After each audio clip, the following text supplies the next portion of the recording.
Well, evening, Ted. Lefty, turn on the TV quick.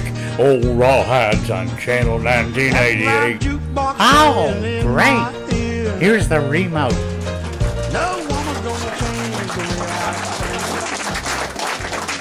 Aunt Tilly, pillar of the community.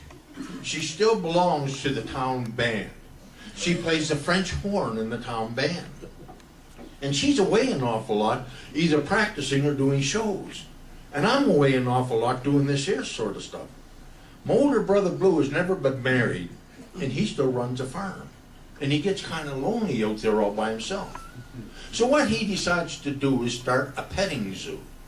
And he buys a wild-eyed mule and some chickens and stuff like that. And I'm home for a couple of days. He said, listen, he said, I want you to look after that mule. I'm going away to see if I can find some more exotic animals. So I'm out in the yard and I'm looking at the mule, and all of a sudden Hank Strum, the fellow who runs a two-car ferry down at the river, he comes up. He wants to belong to the school board, and he wants me to vote for him. I decided I'm going to tease old Hank. I said, Hank, if you were St. Peter, I wouldn't vote for you. He said, if I was St. Peter, you wouldn't be one of my constituents. And he left. I looked at the mule, and the mule's rocking back and forth, moaning and groaning and going on. I wonder, what the heck's the matter with the mule? I see Aunt Tilly bringing her French horn out to put in her half-ton pickup.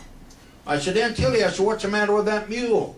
She said, I don't know anything about mules. Leave me alone. I got to go back in to get dressed to go to band practice. You want to know anything about mules? You go in, you phone my boyfriend, Creaky Olson. He was a cowboy for 60 years.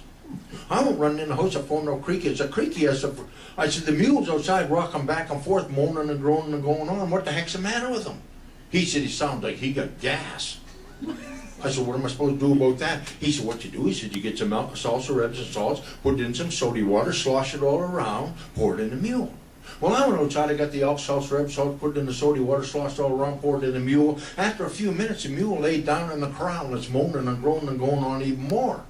I went running back in the house. I phoned up Creaky. I said, Creaky, you idiot, I did what you told me to do, and I sat down. The mule's out there laying on the ground, moaning and groaning and going on even more.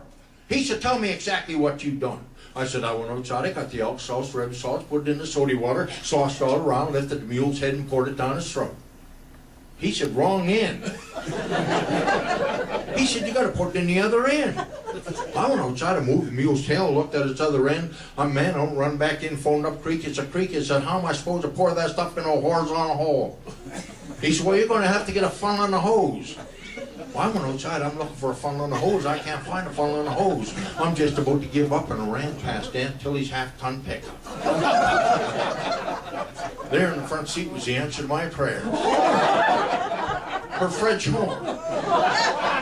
I grabbed hold of the French horn and come over to move the mule's tail. I rammed that French horn right up that mule's exhaust pipe. I got the elk sauce, rib sauce, put it in the soda water, sloshed all around, poured in that there French horn. After it disappeared, I grabbed hold of the French horn, tried to get it out, but I couldn't get it out. It was stuck. I run back in the house. I phoned up Creaky. I said, Creaky, for God's sakes, they used Aunt Tilly's French horn to pour that stuff into the mule. Now I can't get it out. It's stuck. He said, what happened? I said, I think the mule puckered. He said, don't worry. He said, after a while, the mule will relax and unpucker. He said, then you'll be able to get it and put it back in Aunt Tilly's half-ton pickup. Get outside and watch that mule. Make sure he's all right. I don't know, I jumped up on the corral. I'm watching the mule. All of a sudden, that gas started to let loose. That first blast was a high C, and that French horn, that mule jumped up and started trotting around the corral.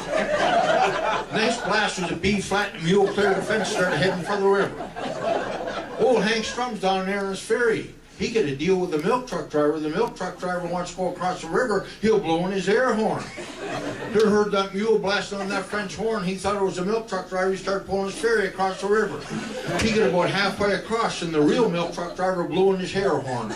Confused Hank all to hell. He just stopped dead in the middle. And the milk truck and the mule hit the river at the same time. All the sloshing around, the mule unpuckered. I was able to grab hold of the French horn, put it in Aunt Tilly's half-ton pickup just before she went to band practice. And old Hank Strum lost the election by one vote.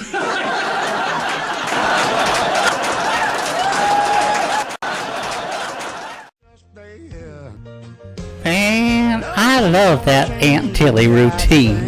Me too, Lefty. French horn. Me too.